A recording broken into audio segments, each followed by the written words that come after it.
welcome you to our new DVD series, Blade Smart. What we're going to do here in Blade Smart is we're going to break all the fallacies about knife fighting. Okay, there's too many fallacies about knife fighting. First of all, you cannot go empty-handed against a knife. I don't care what people tell you, whether you're training with Israeli commandos or the Russian commandos. Even the Filipino Kali and Jeet Kune Do people are missing the boat. The dangerous, deadly, disgustingly violent fact is you cannot go empty-handed against a knife. The knife only needs to graze you to cut you. You cannot take a cut. Your body goes into shock. There's blood loss. You do not want to get cut in a knife fight. You cannot grab a knife. You cannot block a knife. You cannot kick a knife out of somebody's hands. You cannot go empty-handed or unarmed against a sharp blade. And we're going to cover what to do in that situation on this DVD series.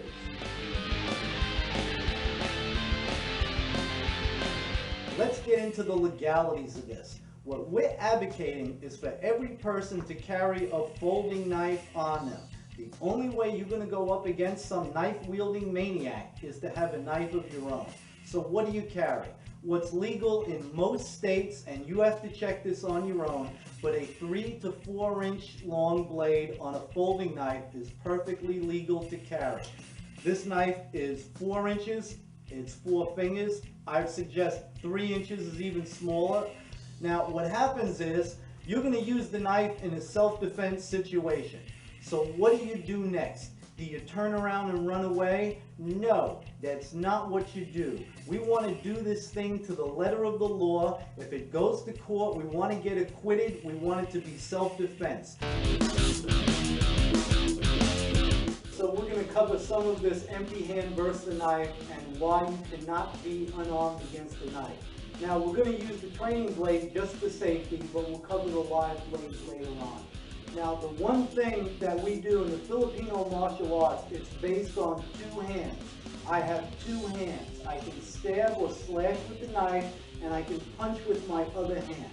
The second thing that we have to remember is the knife never goes out and locks. That's why you can't defend against it. The knife constantly moves. It goes in and out, and it's very hard to follow. So I'll give you an example. When I have come in to stab at Paul, when Paul goes to do an X block, first thing I do is I punch him in the face and I cut the hand. So we do that again. I come in, I punch the face, and I cut the hand. So that's why that's not going to work. Now let's talk about grabbing the wrist. When I come in and he grabs the hand, I punch him in the face and then I cut the palms of the hands. After I cut the palms of the hands, I can just follow up and do whatever I want. So if he was going to try and do some technique, some kind of jiu-jitsu or some kind of self-defense technique that he learned, when we come in, he's already hit. No chance to do that. So the other thing is when I go to stab at him, I can just keep stabbing in. Now, if you were taught to grab the wrist, as some people say the best thing to do is you have to control the knife hand and grab the wrist. So when I stab in at him, I want Paul to grab at my wrist. Grab at the wrist, and then I hit, and I come back in. In prison, I'm a former correction officer. I've seen guys get stabbed, and when they get stabbed, it's multiple stabs. Nobody ever comes in and locks it out. They'll walk up to you very nonchalantly, and then just start stabbing at you. The X block doesn't work. Grabbing the hand doesn't work. Another thing I can do when he grabs at my hand is to just put the knife in the other hand and stab. So when I come in and he grabs my hand, I just switch it and stab. I can do that so fast he'll never have a chance to step under and turn around or do one of these fancy prepackaged techniques that a lot of these instructors teach. Now the second thing is a block. When I come in with the knife and he tries to block, I just cut the wrist. Boom. So if he was taught to block and punch, too late. The punch will never make it. He was caught. Now I can follow up. So if I stab low and he tries to block, it immediately cuts him. So I come low, I cut the hand. I come high, I cut the hand. So you see there's really no way. Now let's say he tries to grab it when I come at him this way. Well, and then I hit, and then I cut the palm of his hand open. When I stab low and he blocks, I just change the direction and come up high. So I go low, but then I come high before he can even do anything. So let's say that he blocks low, but then he's really fast with the reflexes and tries to block high. So then it comes up and it comes back again. So I come in low, I come high, and I still cut. So we're not giving him a chance to use an empty hand technique because the knife is not going to stop. Now, the second thing is my angle 1 and my angle 2. Okay, it's my slash this way and a slash that way. What a lot of people teach is, this is another fallacy, they come in really wide and they attack with the arm so he can block to do that. Nobody's really going to do that. So my angle 1 and my angle 2 are going to the limbs. Now the limbic brain, we talked about this before, it kicks in. When something is coming at you, it becomes automatic reaction to raise your hands up. So if I come at him with angle 1 and angle 2, that's what he's going to do. So I'm slashing in like this and he's just covering. This is what's going to happen. So if you don't know what to do against the knife, you're automatically cut. So we're on a subway car and I come out and I just start swinging. This is not the answer. Now, if I slash at his face and he blocks it, I just keep cutting. If he blocks that, I cut down low. There's not much he can do. You can't grab this. You can't ride it. We'll do the riding. Ride this. See, this is how they teach it in traditional Kali, to ride the knife. But in reality, when somebody comes in with the knife and you try and ride this, you can't do it. Let's start off with our folding knife. This is the knife I carry. There are a lot of good companies make really good folding knives. There's Winchester, there's SOG, there's Benchmade, there's a lot of companies. You can find one relatively cheap. Now, this knife here, you want a knife, like I said, that's 3.5 to 4 inches long. You want the kind of knife that has a little thumb button, okay? When you hold the knife, you want to grip it like this. You don't want to wrap your hands around the knife. You want to hold it like this. You want to use your thumb to push the knife open. Okay? One more time. You have the knife, you flip it open with the thumb. You see if we can try it from this angle. I'm holding the knife like this and I flip it open with my thumb. Okay, what's inside here is what we call a liner lock. This is how you close the knife. What you do is you take your thumb and you push that liner lock and the blade will close. So one more time, you use your thumb to push the knife open. When it's time to close it, you push the liner lock with your thumb and then you just push the knife closed.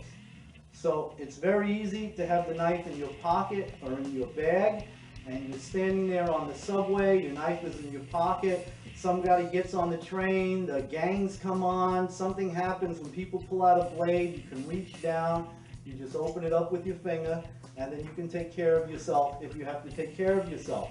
One hand, you push that liner lock, you close the knife, you put it down. To add insult to injury now, let's forget about the training knife, and then we go to the live blade. So I have my little Winchester, I open this up. Now I'm going to go really, really slow at fall, and he's going to ride. So yeah, see, he's even afraid because this knife is so sharp. So anything, oh, he's cut. Now you go to ride it, look, he's cut, he's cut.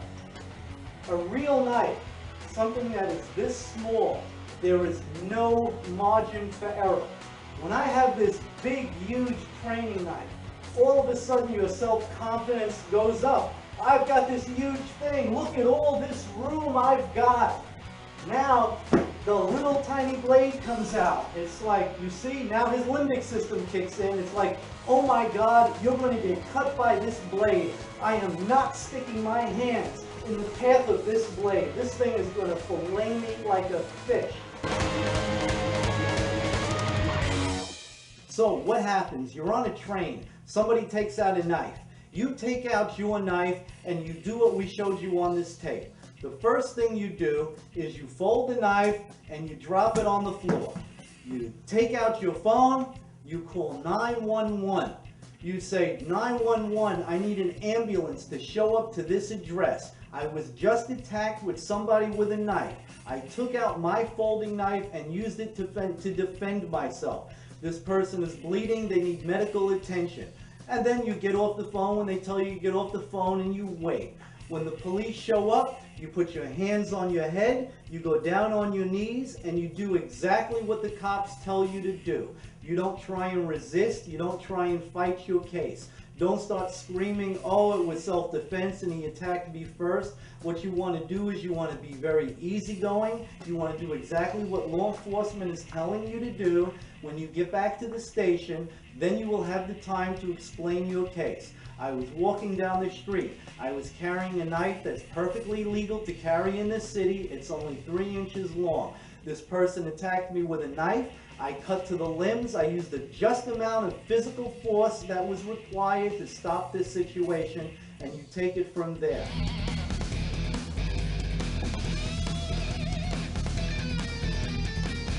Now let's get into the concept of what we call a feeder-based system. When we train knife against the empty hand, it is not for the benefit of the person empty hand learning how to defend against a knife. It's actually the opposite. The whole concept of this is how to use a knife against somebody empty hand, and no matter what they try to do, it's not going to work. So our numbering system is based on that. Our follow-ups are based on that. Everything is based on the fact that we don't want somebody to be able to do anything empty-handed against a knife. That's why whatever they're teaching you in your school is basically going to get you killed. Because in Filipino martial arts, these systems were designed to go up against somebody with a knife, whether you have one or you don't. So let's get into the numbering system. Now, what I'm doing now is a lot different than a lot of other Kali numbering systems. It's a lot different of what I've done before.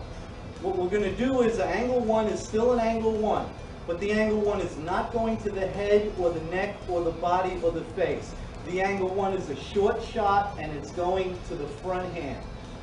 Our angle 2 is the same thing, but it's going to the limbs. So basically angle 1 and angle 2 are going to your opponent's limbs. If he has his limbs up, you want the limbs to drop. When I swing at you, when I cut you, okay, that knife is going to cut through flesh. It's going to cut through muscle, and it might even go through the bone. You're going to be spurting blood. The blood loss, you're going into shock. What's happening is you're going to take that hand, you're going to pull it in. You're not going to be able to fight back, and it's going to open up all the vital areas for me. So the first shot, the 1 is to the arm, the 2 is to the arm. So let's talk about carrying the knife. Well, you can carry the knife in your pocket. You've got the knife in your pocket, you want to hold it the correct way, you want to have your finger on the thumb button, and it's in the pocket. So when you get out of the car, or you get out of the club, or you're walking down the street, it's dark out, you got your hand on the knife, okay? You're ready to go. You're aware of your surroundings, you're not wearing an iPod, you're paying attention to what's going on. Something happens and somebody approaches you, you become ready. If a knife comes out, you just reach out and you open it up, just like that. So one more time, you're in the pocket, something happens, you whip your knife out and you do it like that. Now you can have the knife in a jacket pocket and you're walking out and something happens and the knife just comes out, you whip it open with your thumb. So now I have Paul here with me, and I give you an example. Angle 1 is just like that, and that's what's going to happen, okay? One more time, angle 1 to the hand. He gets his hand, gets cut, he pulls it in. Angle 2 on the same hand, same thing happens. So we do it again. Angle 1 pulls that in, that gets hurt. Angle 2, I come in, that's what happens. Now if he changes leads, my angle 1 to that hand, that's what happens. Angle 2, cross the forearm, that's what happens. Now I can go angle 1 and then angle 2. Now he's bleeding from both hands, he's going into shock. So one more time. Angle 1, angle 2. Okay? Angle 1, angle 2. Angle 1, angle 2, angle 1, angle 2. And I can do all these limb shots. So you're starting to see that we're going to base this system off of anything a person can do empty-handed. The next angle, what we're going to do is angle 3. Angle 3, let's just say I cut his hands, he's holding his hands in his chest. Angle 3 is a hack to the neck, and then we pull. So we go hack and then pull. We don't just slice. I want to hit it, and then I want to drag it. Next angle, angle 4, is I hit to the neck, and I drag it. So, one more time, his hands are up. I go angle 1, I go 3, 4, like that. Angle 5 is going to be a thrust into the hollow of the throat. So I can do angle 1, angle 2, angle 3, angle 4, angle 5. The next angle we're going to do is angle 6, and that's going to be the stab into the solar plexus. Now I want you to note, when I do these stabs, I do it palm down. The reason I don't do like this, I do palm down because the blade is facing on the outside. So if I would have thrust in and he would have blocked that, I can just pull that out. Or if he blocked with the other hand, I can just pull that out. If I would have stabbed like this, I couldn't really do anything if he went to block it. So I always want to stab that way in case I meet any kind of obstruction. Okay, this is what you would call a quick kill. So one more time, I go 1, 2, 3, 4, 5, 6. Now I'm going to add angle 7 and angle 8. So let's build upon what I just did. His hands are up. To angle 1, angle 2, angle 3, angle 4, angle 5, angle 6. Angle 7 is a stab to the kidneys. Angle 8 is into the liver. So one more time. I go 1, 2, 3, 4, 5, 6, 7, 8. Now let's get into some basic combinations with the knife. Now we've already done the angle 1 and angle 2, which is the figure 8. So let's work this figure 8. We work it nice and smooth. You're trying to slash. You're trying to pick up some speed. So this is the downward figure 8. This is great when somebody has their hands in front of them. This is a really good thing to do if you can get this down. It's like being chased by a fan. The next motion is a horizontal figure 8. I'm going to slash across. I'm going to go palm down and slash that way. So you see, with just a flick of the wrist, I'm slashing and I'm slashing. I'm slashing low, this is across the midsection. I'm working my way up across the chest. This is across the face, across the neck. I'm coming right down from the body. I can go figure 8, and I figure 8, and then I start slashing and slashing and slashing. So this is the horizontal figure 8. Horizontal figure 8 up high, starts to work its way down low. If kicks were to come, I can do my upward figure 8 like this. I can slash at a kick. I can slash across the body. So this is horizontal figure 8. The next thing I'm going to show you is what we call the U drill. The U drill is going to be a thrust, a slash, and a thrust. A slash and a thrust. Slash, thrust, slash, thrust, slash, thrust, slash, thrust, slash, thrust. So anytime it thrusts, it's going to slash and it's going to re-thrust. So we're just going to slash, thrust. We can change the angles. I can come into the kidneys. I can come into the liver. I can come into the chest. But I'm basically, every thrust gets followed by a slash.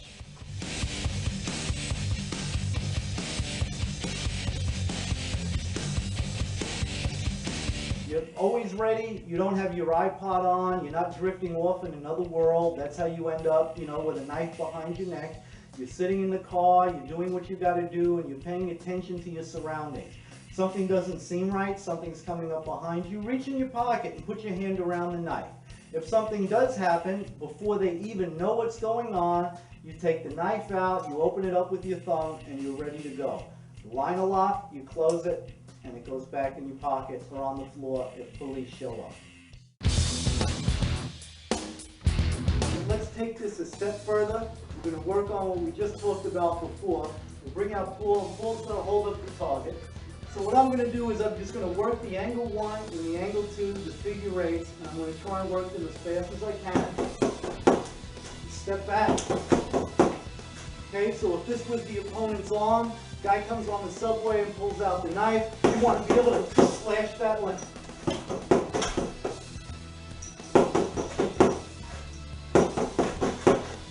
just like that. And this is a good way of practicing that hard figure eight. Okay, so now we have this piece of equipment here. Paul's got this piece, and I can just move around.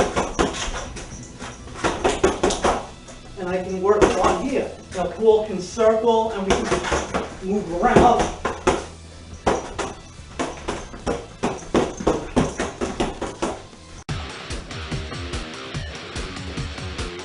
A lot of people think the reverse grip is the best grip to have. It's the commando grip. It's the street fighter's grip.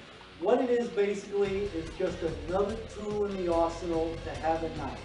When I hold the knife in the reverse grip, I lose a lot of range.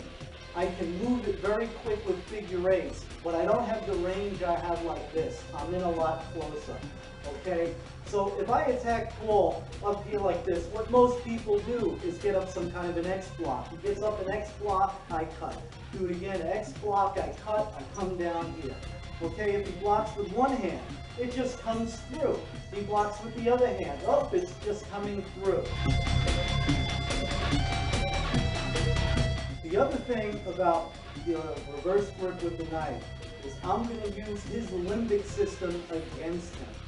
I know as a trained knife fighter that when I come at somebody, your limbic system is automatically going to make your hands get up. So instead of coming like somebody like that, like I was Jason from the movie Halloween, I'm just going to get my hands up and I'm going to stab him in the hands. So when I shoot that in, I'm really shooting it in his arms. So when he does with two hands, boom, stabbed in the arms. If he does with one hand, boom, stabbed in the arm. With the other hand, boom, stabbed in the arm. So I don't even have to go with his body. I just know as a reaction, if I come at him, he's automatically going to raise an arm and get stabbed in that arm. Now, if I come in with the knife and he blocks that, it just comes through.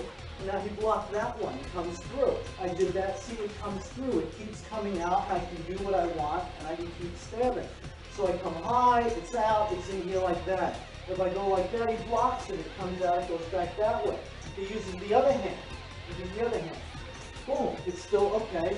No matter what happens, because the knife is going to seek its path. The knife is seeking a path, it blocked it. So it changes, it comes here, it changes, it comes up here, it changes. The knife is never going to stop. So your limbic system, no matter what they teach you, whatever kind of pre-programmed, choreographed move, you are not causing damage to me. This knife just has to graze you. So if you're taught to do some kind of technique off a guy doing this and locking your hand out, and you can do a technique off of here. And then he has all of this and he breaks my arm. Well, the reality is, when this knife comes up, you're cut. I come in again, bam, bam, bam, bam, you're cut. Okay, that's the reality of it. When I have this knife and I come at him, it's like, oh, no, no, no, no, no, no. You're not going to grab it, you can't do these techniques. Let's say for the sake of argument that he wanted to throw a kick at me, try and kick the knife. When he throws a kick at me, bam, right through the end. You throw a side kick at me. Boom, I stab, I come back in, he blocks that. I cut, I keep coming in. I can do all kinds of kill techniques. He's not getting a chance. That's the problem with going unarmed against a knife. The knife doesn't stop moving. Once it touches you, you're done. If you want to survive against an attack with somebody that has a knife, you've got to carry a knife. So, you got the knife in your pocket, you're walking down the street, you've got your hand on your knife. You have your hand on your knife in the right position, you have your thumb right on that little thumb button, and you're walking to your car. You're walking down the street. You have to be able to take this thing out and quick draw it, just like that. Now we're going to get to the meat of the system. The meat of the Blade Smart system is a 6-step approach, okay? It's 6 steps to survive a knife attack. The first thing is we're going to learn the low oblique kick, okay? Let me bring Paul out and we're going to do the low oblique kick. Okay, so we have Paul here. You're just standing here, minding your business. All of a sudden, some guy comes out of nowhere, he pulls out a knife, he wants your money. Give me money! Knife comes out. So, the first thing we do is we do the oblique kick to the shin. We kick the shin as hard as we can, we step back and we open up our knife. So your hands in your pocket, you're just chilling out. You're hoping trouble doesn't come, but if it does, you're ready. So all of a sudden, this guy follows you out of the subway, and he pops out. Give me your money. And you open up the knife. Okay, so that's step one and step two. First thing, we oblique kick, take out your blade. So step three. Now, for the sake of training, we just kicked, we opened up our knife, but I'm going to use the big rubber knife now and put the sharp one away. So we kicked, we pulled out our knife, he comes at us, and we hack. We follow through, we sweep out the leg, we take him down. You open up your phone and you call 911 and say, I was just attacked by somebody with a knife, I pulled out my folding knife, you need to see an ambulance and a squad car to whatever address you're standing. Cover your bases. Let's go through that one more time.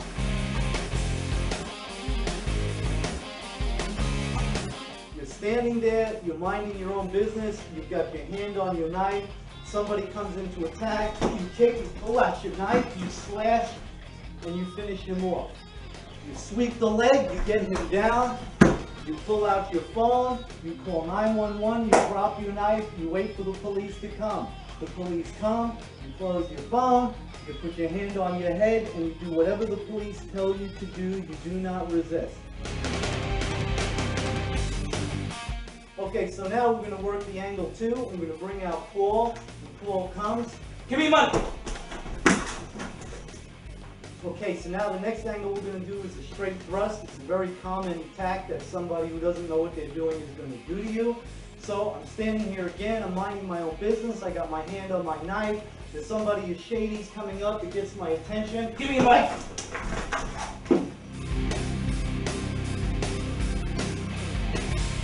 Let's say, for the sake of argument, you're out one night, you're not paying attention. Sometimes we don't always pay attention, we can't always be on. But you're walking around, you got your knife in your pocket, and you're waiting for the train, and somebody actually does manage to get behind you, and they come up with a knife, and you don't know what's going on, and you're just standing there, and the guy comes up. Give me your money. And now you have your knife. You pin that, and you go all the way up the arm. You can reach behind, come between the legs, slash right up the perineum. So we'll do that again. I'm just chilling out, the trains are really loud, I don't really hear it, and somebody manages to get behind me. Give me your money. All the way up the arm. Going to lose the knife. Reach behind between the legs and go all the way up the perineum. Okay, so here's another scenario. We're sitting on the bus, we're sitting on the A train, it's 2 o'clock in the morning. Every degenerate, alcoholic, hophead, junkhead, weirdo is walking in and out of his car. There's people are begging for change. You don't know what's going on. So you're sitting here, you got your hand on your knife. All of a sudden, somebody gets on the train, and they look really, really fishy. They start coming over to you. So what do? You get yourself ready. Hey! There's the kick, there's the knife, and now I'm out of my seat and I do what I have to do.